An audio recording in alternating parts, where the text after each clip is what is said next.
Good morning. Well, I'm at home with Nico. We just got in from our walk, and I guess we're just going to do our little chat. So get your coffee, your tea, your hot chocolate, and it's still very wet out there, so we just came in and we're going to begin our topics for today. So sit back, relax, and yeah, our light's on over there, but it just doesn't give enough. So we'll just do it from here. So, like I said, sit back, get your cup of coffee, drink whatever, and yeah, I'll be right back.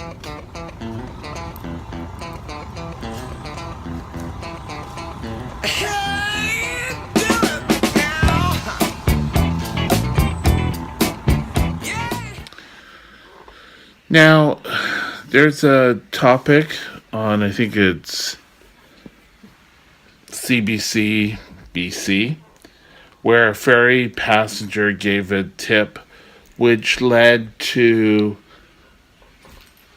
an arrest being made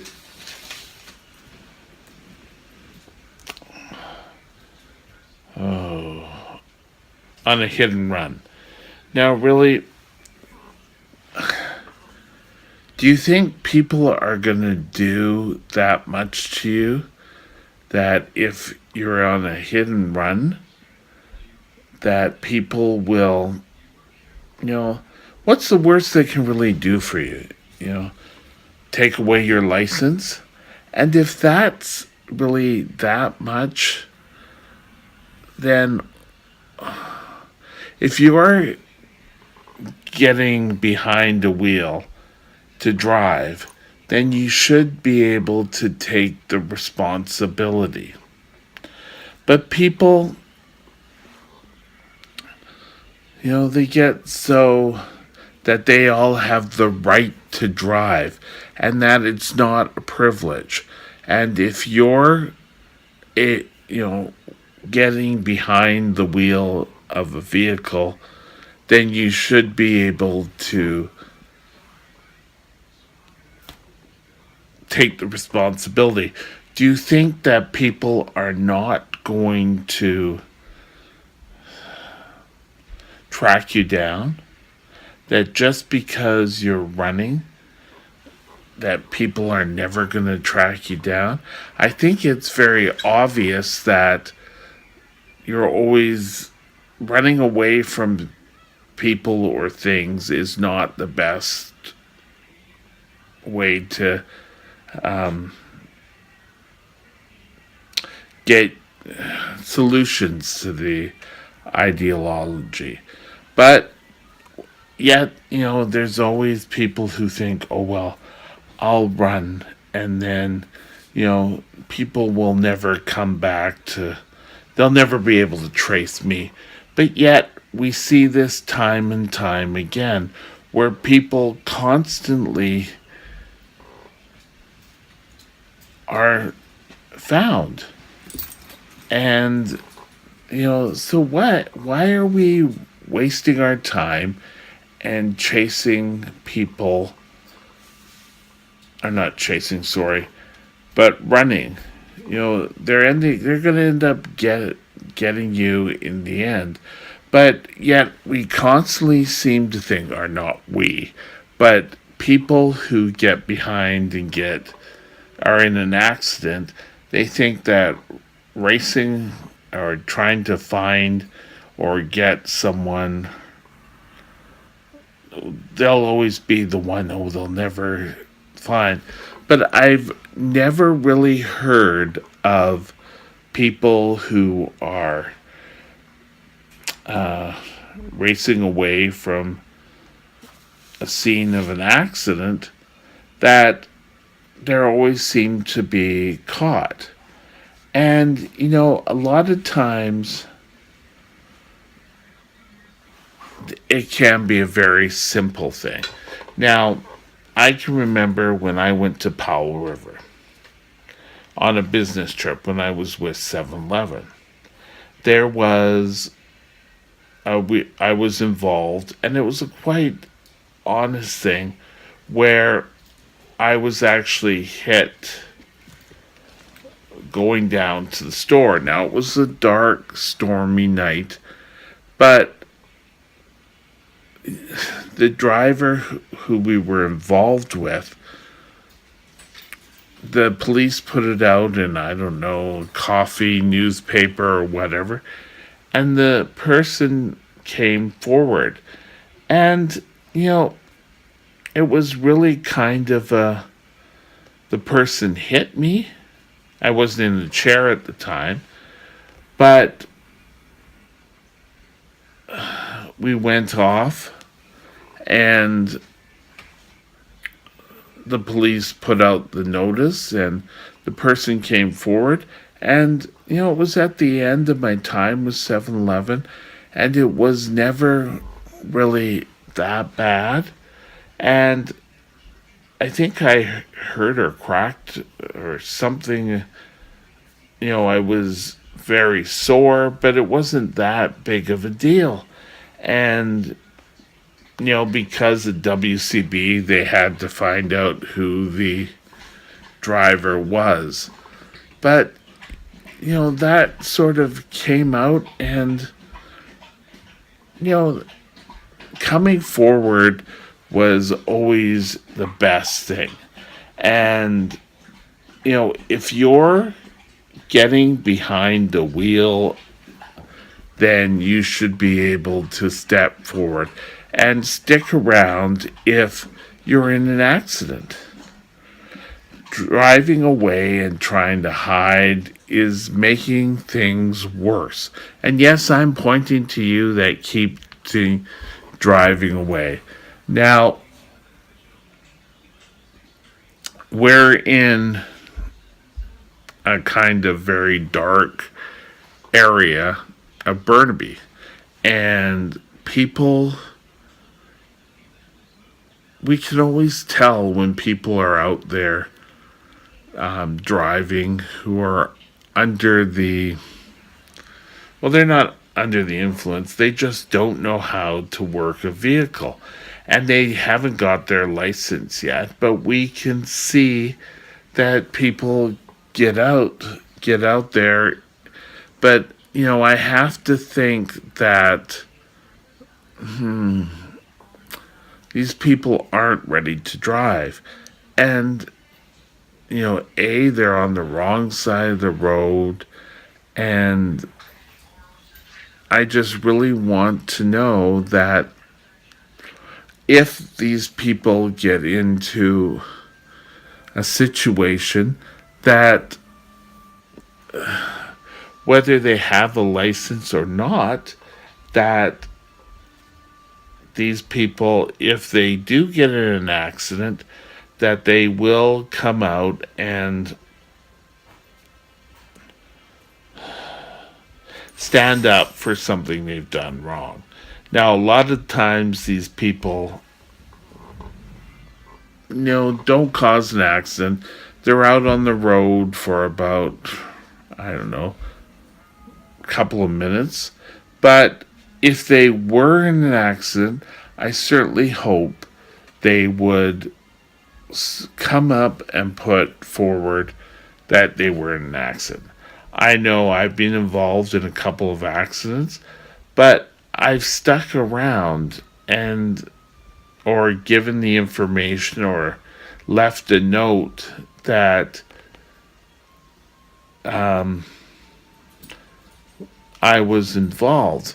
But, just running off and leaving the information or not leaving any information or just, oh, well, they'll never know.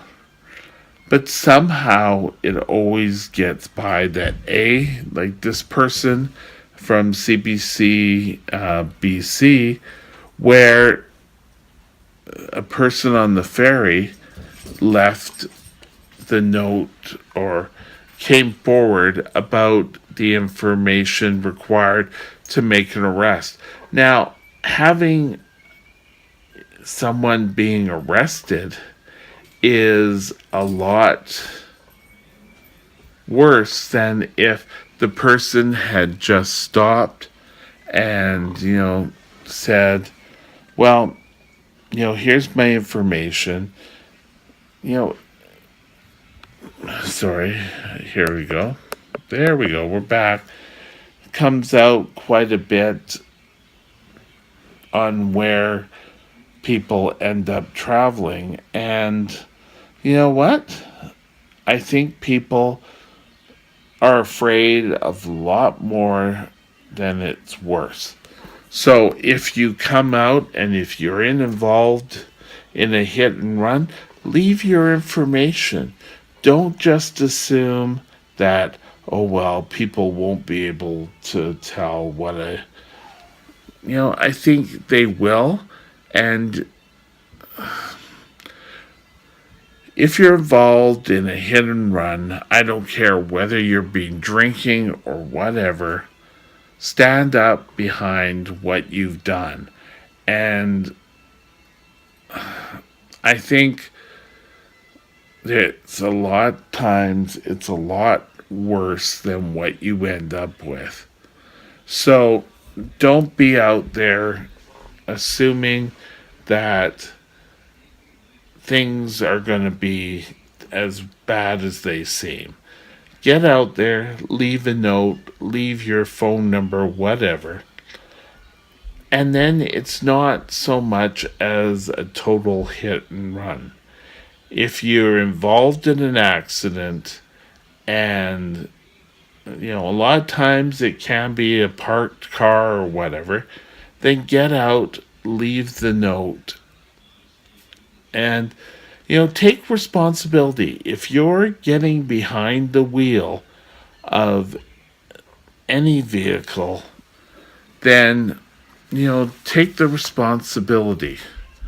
If you've come to your senses after and realize that you've been in a hit and run,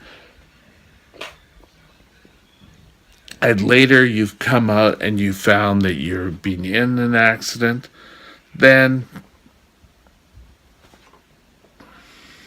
just get out there, leave a message. Don't be someone who thinks they can run, because you never can. Something to think about.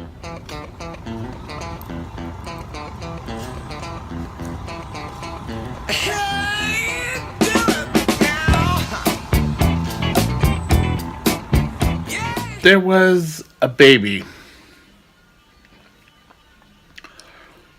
who was brought to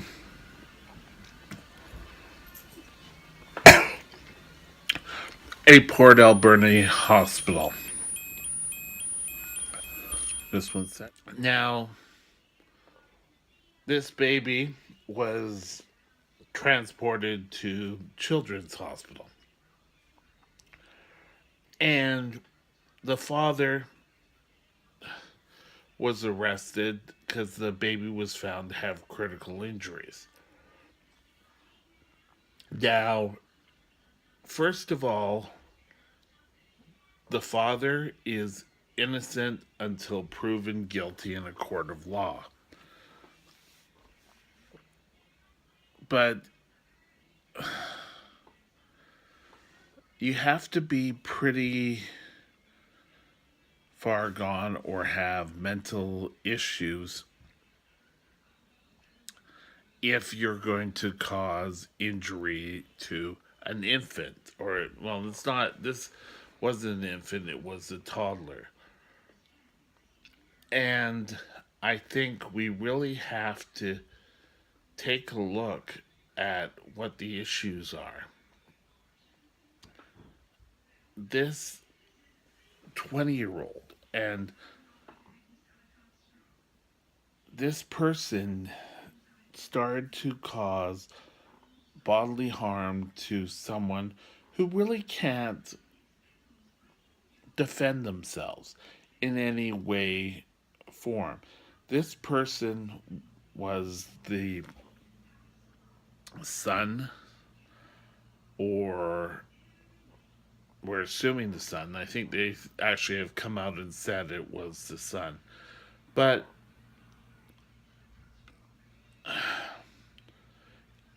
why would you cause bodily harm to someone who can't defend themselves, who just starts to have trust?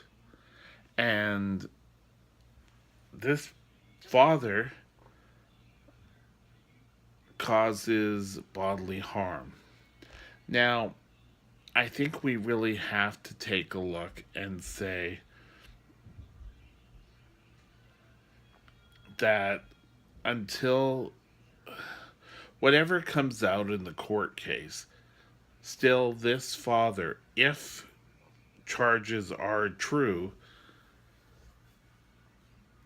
why would you cause bodily harm?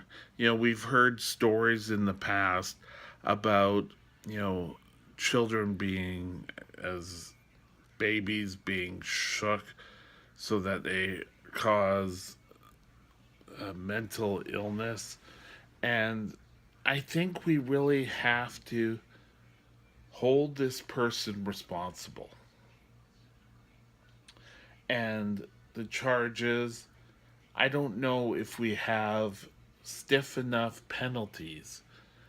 And I think the mother will hopefully keep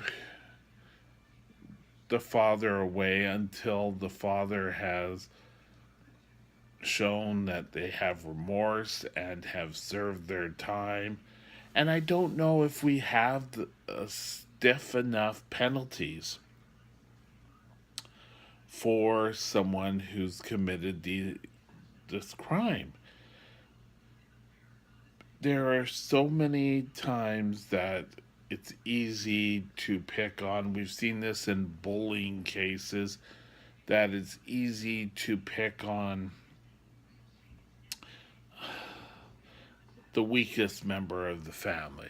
And sometimes, it can be a wife, a husband, whatever. But this time it was a toddler. And now a toddler is lying in the hospital. Now, so often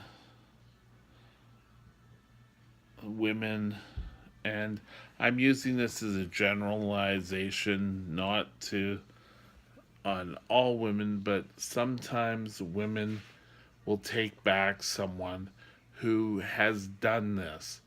And I hope in this situation that this woman will not do this. But we'll have to wait and see. And hopefully that there is enough people out there that if things like this do happen, that we follow through, and if the laws are not sufficient enough, that we get out there and make tougher laws.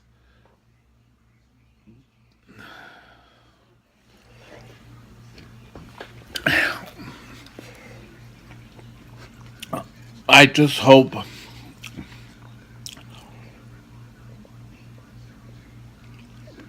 that this mother, oh, sorry, I guess it would help if it was up here a bit, that this mother sees and identifies and knows what this person has done to their child.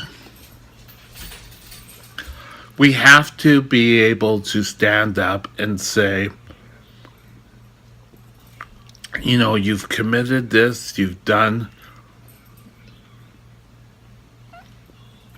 whatever they just say critical. But I hope that, again, the mother sees what this person has done and keeps the distance. But so often, oh, well, this person has felt oh so bad. And a lot of times, the mother, oh, doesn't want to be alone. So he or she will take this person back. And we've seen this an awful lot in abuse cases between husbands and wife, where a wife will take back their husband. And I can remember I worked at a 7-Eleven in East Vancouver. And right across the street, there was lower income housing. And every weekend, I guess it started the Friday night, that the husband would get drunk and would abuse her. And every Monday morning, you would see her, they would take him away, and, oh, yes, well, we got back together. And it was a recurring record. And I just hope that this is not the same situation. I think if someone does anything to a child, and I think we have to make sure that the same things don't follow suit. And having someone say, oh, well,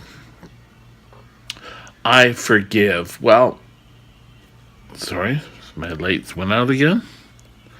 I'm using a new selfie stick, so that just saying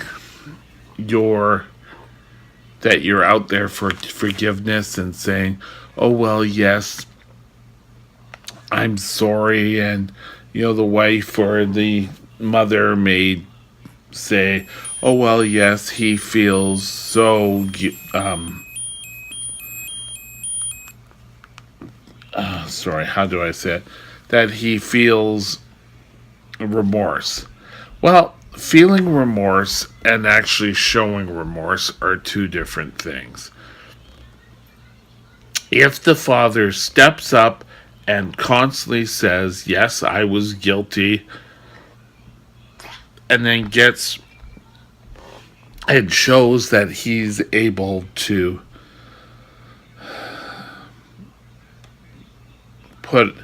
support this child, and whether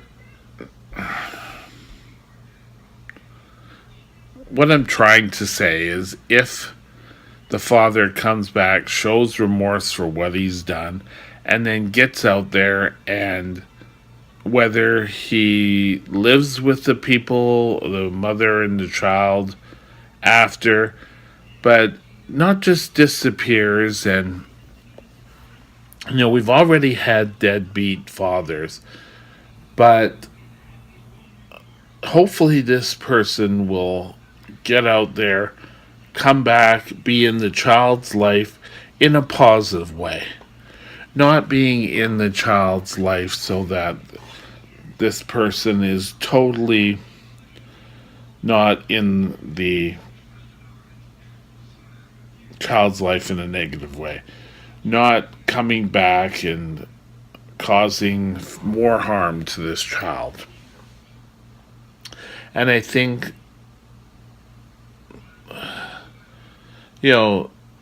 this, whatever the situation, that's the situation that, I don't know, is in the news right now. We're all spotlight on that. But what happens when the media turns away and this person just becomes a ward of the court? And will this child be protected?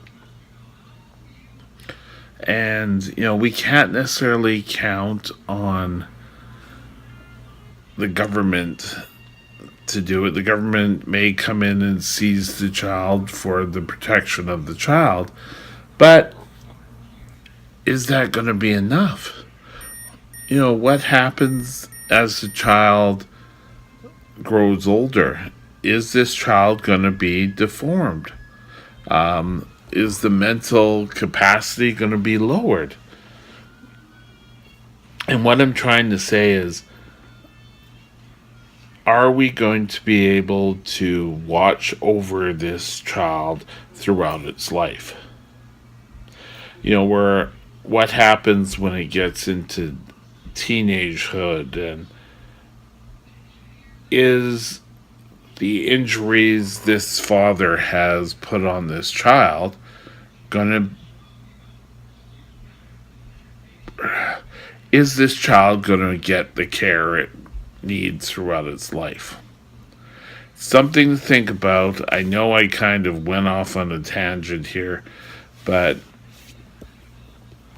I think we need to ensure that somehow when a person inflicts injuries on a minor, that somehow we follow through. The Ministry of Families, I hope, will do enough, but we need to ensure that more is done. That's all I'm trying to say.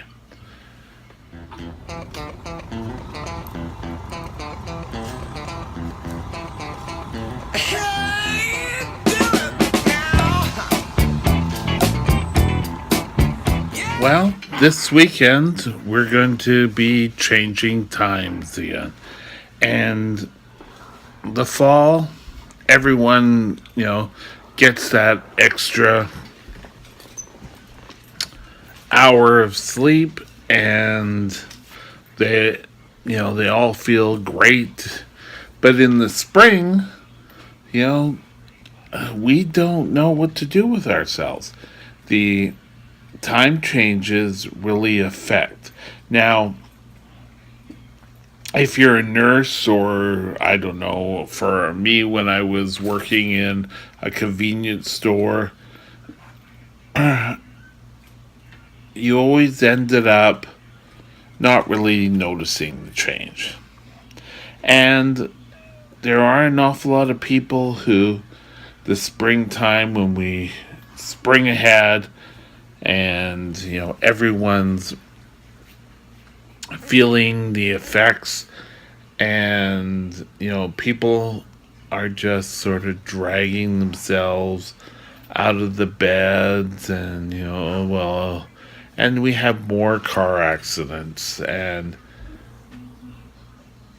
BC really isn't as big a farming community as it was when we started out. So, should we get out there and do the time changes anymore? People saying just letting nature take its course and just run one time. Now, Saskatchewan, I believe it's Saskatchewan, does this all year round, where they don't change the time. The rest of Canada does, I think we all pretty well follow the same time zones as, or the same dates and times as the States. BC, it'll be this weekend. And like I said, the fall, we all enjoy the extra hour of sleep. Now, ideally, we would do this if everyone in the spring took the extra time and slept in, but we don't. We go out every Saturday evening and we party out, and people just don't. They tried to do too much, is basically what I'm saying. We need to ensure that we are out there and that people in the spring know, oops, sorry, know what to do. But they won't. They'll go out and they'll party till, what is it, 4 in the morning now, I think, before the bars will close. I'm not exactly sure on the time, so don't. But, when it's time change, maybe we should close the bars earlier. Springing ahead, we lose that hour. 2 o'clock in the morning. Maybe we should do it at, I don't know, 11 o'clock to make it 12. Would that make it easier? And close the bars, I don't know, at 3 instead of 4. Getting people accustomed to the change. If we're going to have the change, make it someone to get out there and do it on a regular basis. Like I said, the time change coming up, we'll notice the difference. It'll start being a little bit later in the morning, and then it'll slowly go back to normal, or what it would be all year round. So, should we really change? Well, for me, it doesn't really matter. For those who do shift work, it doesn't really matter. You just know, I just always took, well, okay, it's that time now. Yes, we've changed the clock. So you go on. But there's an awful lot of people who say BC shouldn't be changing the time. For me, it doesn't really matter. Yes, I don't work anymore, so I think that question will have to be handed over to the people who do the work, who do the time change. But people are more likely to not be as alert on the job following the spring time change. The fall, they could care less. They get the extra hour of sleep. Everyone's happy.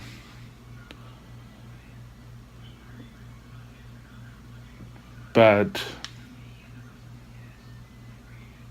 we'll have to see. I know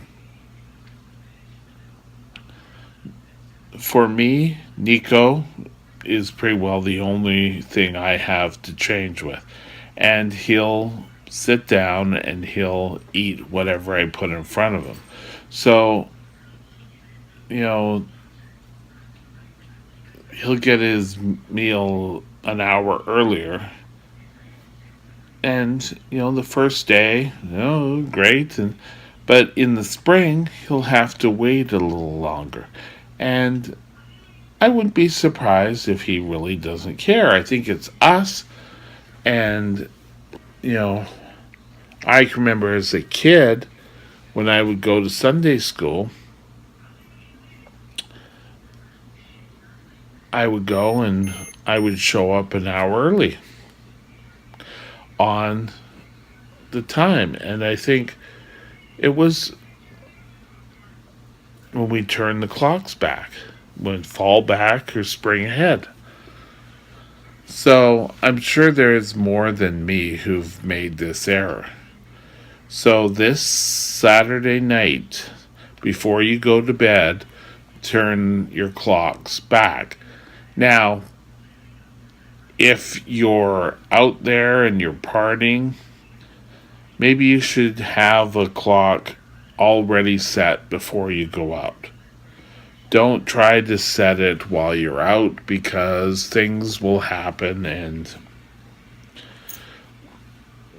you just won't have time. And if you already see what time it's going to be, you stop having to worry, oh, well, yes, maybe leave the club at the time you normally would, but it'd already be set back. So again, this time you would get more time out there. Should BC have, maybe leave in the comments, should we have another, should we keep doing this every 6 months? Change, fall back, spring ahead. Is it vital to BC? What's your thoughts on the matter? Should we just stay and have the same time? For me, it doesn't really matter. I get up every day, whether it be 6 or 5 or whatever, or we sleep till 7. So basically, the time works itself out. But, when spring comes,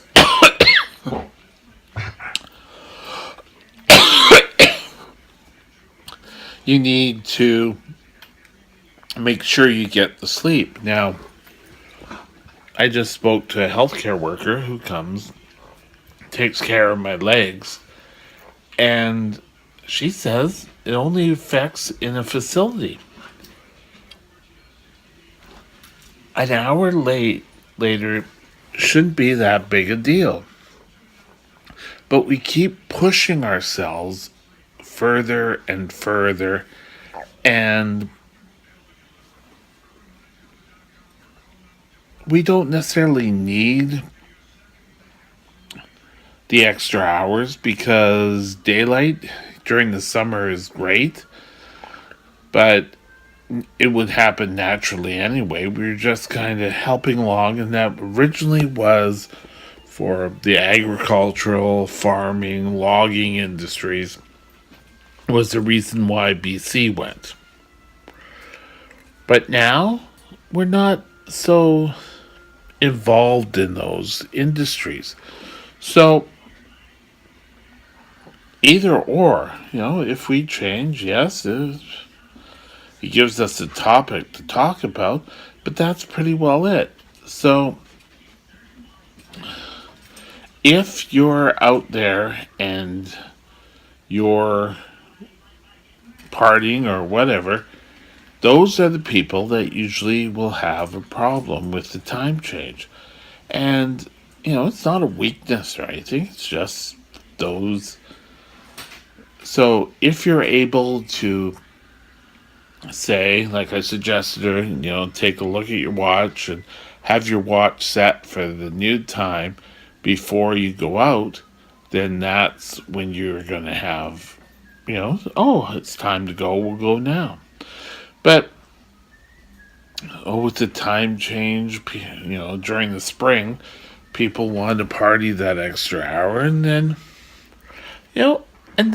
I can't blame them for that. You need to ensure that you take care of yourself. The Sunday, try to sleep in or take a nap. And, an hour just doesn't seem that long.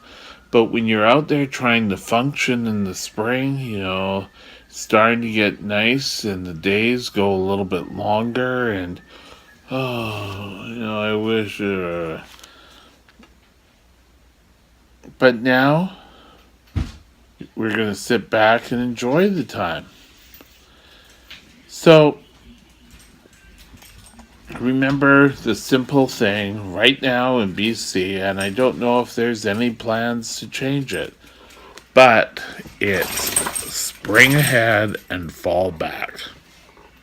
So that means we get an extra hour's sleep. Now, if you go to sleep the same time all the time, you're still going to get 8 hours if you sleep. But if you don't, then you're going to end up in issues. So change your clocks early if you're going out on the Saturday night.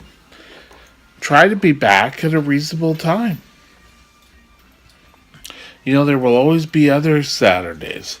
And, life is not one big party.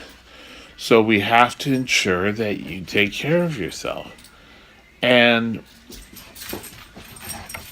The first couple of days you may have to stop, take a nap, will allow you to function better.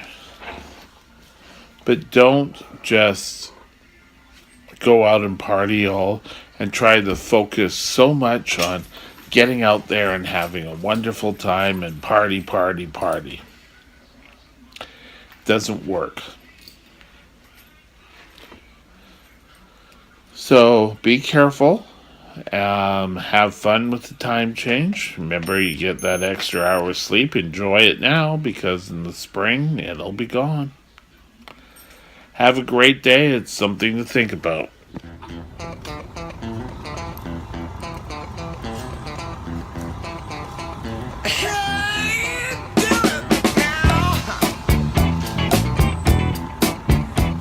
Okay, so we talked a bit about a whole bunch of things. We talked about a child, someone being charged for child endangerment, or I'm not sure exactly what the charge was. What else? We talked about the time change. And what else did we talk about?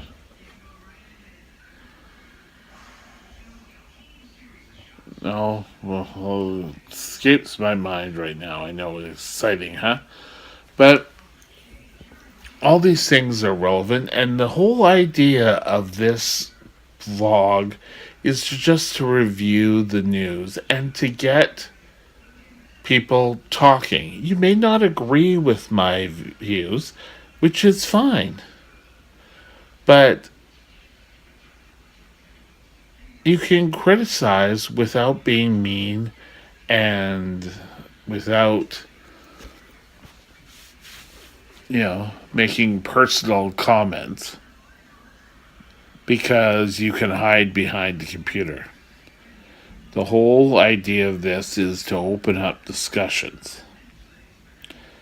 So, like I said, it's something to think about.